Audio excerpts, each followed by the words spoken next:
నమస్కారం, welcome to IT media. నేను మీ సంగీత.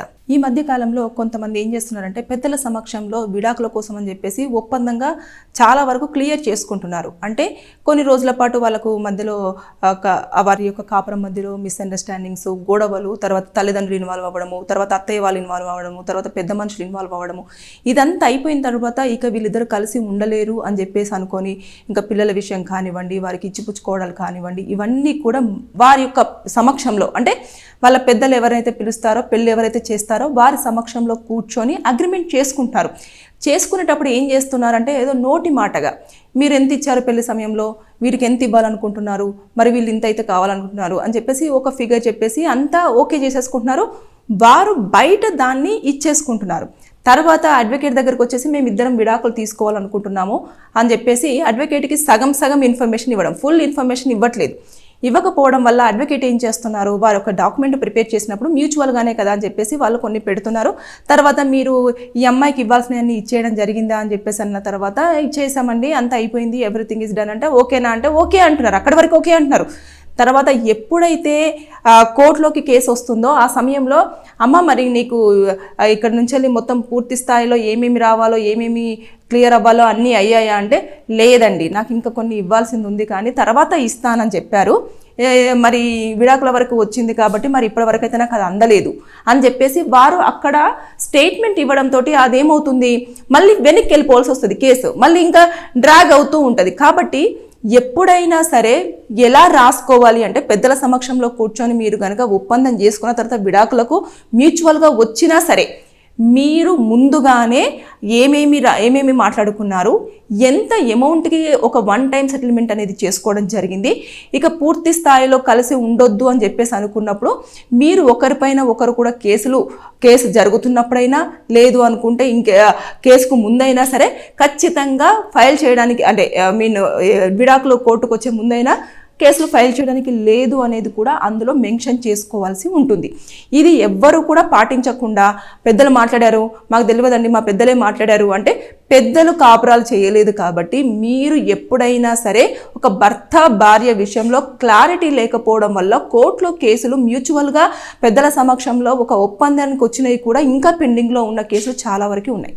కాబట్టి దయచేసి ఎప్పుడైనా సరే కూర్చున్నప్పుడు మీరు చేయాల్సింది ఏంటి అంటే క్లియర్గా పాయింట్స్ అన్నీ నీట్గా రాసుకొని దాని మీద ఇరు వర్గాలకు సంబంధించిన పెద్దలు ఎవరైతే పార్టిసిపేట్ చేశారో వారి సంతకాలు, తర్వాత ఇంకొక 2 సాక్షి సంతకాలు తీసేసుకొని దాన్ని మళ్ళీ ఒక వీడియో రూపంలో కూడా తీసుకోవాలి. తర్వాత ఒకవేళ మీరు బయటనే ముందుగానే ఎంతో కొంత అమౌంట్ ఇచ్చారు అంటే దానిని డీడీ రూపంలో ఇవ్వడానికి ప్రయత్నం చేయండి తప్పించి మీరు చెక్ కానివ్వండి లేదంటే క్యాష్ రూపేనా ఇచ్చారు అంటే దానికి ఎలాంటి ప్రూఫ్ అనేది ఉండకపోవచ్చు. డీడీ ఇచ్చారనుకోండి, ఏ వ్యక్తి పేరు మీద అయితే ఇవ్వాలనుకుంటే భార్య పేరు మీద ఇస్తున్నారు కాబట్టి భార్య పేరు మీదనే ఇచ్చారంటే తను అకౌంట్లో వేసుకుంటే మీ అకౌంట్ నుంచి డబ్బులు డెబిట్ అయినట్టుగా మనకు ఒక ప్రూఫ్ అనేది ఉండడం జరుగుతుంది.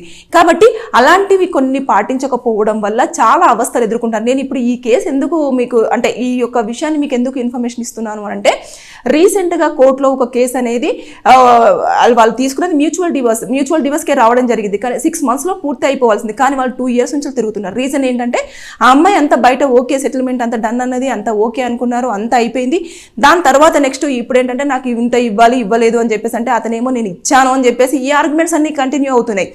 కాబట్టి ఎప్పుడైనా సరే క్లారిటీ అనేది చాలా ఇంపార్టెంట్. ఒకవేళ పెద్దలు మాట్లాడుతున్న సమయంలో కూడా మీరు ఒక లీగల్ అడ్వైజర్ను పెట్టుకొని వారి సమక్షంలో రాసుకున్నట్లయితే ఇంకా చాలా క్లారిటీగా ఉంటుంది. దాన్ని తీసుకెళ్ళి ఫ్యామిలీ కోర్టులో కనుక సబ్మిషన్ చేసి మేము మ్యూచువల్గా వెళ్ళాలనుకుంటున్నామండి, మేము ఇంకా కలిసి ఉండాలనుకోవట్లేదు, ఆల్రెడీ మా తరపు నుంచి ఏమేమి అమ్మాయికి ఇవ్వాలో అవన్నీ కూడా ఇవ్వడం జరిగింది అనేది కూడా దాంట్లో చాలా క్లియర్గా మెన్షన్ చేయాలి. చేసిన తర్వాత ఇవన్నీ కూడా కోర్టులో అడుగుతారు జడ్జి గారు, అమ్మ మీకు మీ హస్బెండ్ తరపు నుంచి ఇవన్నీ ముట్టడం జరిగిందా, పిల్లల పేరు మీద ఇలా ఫిక్స్డ్ డిపాజిట్ చేయడం జరిగిందా, లేదంటే పిల్లల పేరు కోసం అని చెప్పేసి ఇలా ఇచ్చాను అని చెప్పేసి అన్నారు, ఇవ్వడం జరిగిందా అని చెప్పేసి మిమ్మల్ని పిలిచి అడిగిన తర్వాత ఓకే అన్న తర్వాతనే అప్పుడు డివోర్స్ యొక్క ఆర్డర్స్ అనేవి ఇష్యూ చేయడం జరుగుతుంది తప్పించి లేకపోతే ఎట్టి పరిస్థితుల్లో కూడా విడాకుల కోసము కోర్టు ముందుగానే రెడీగా ఉండదు.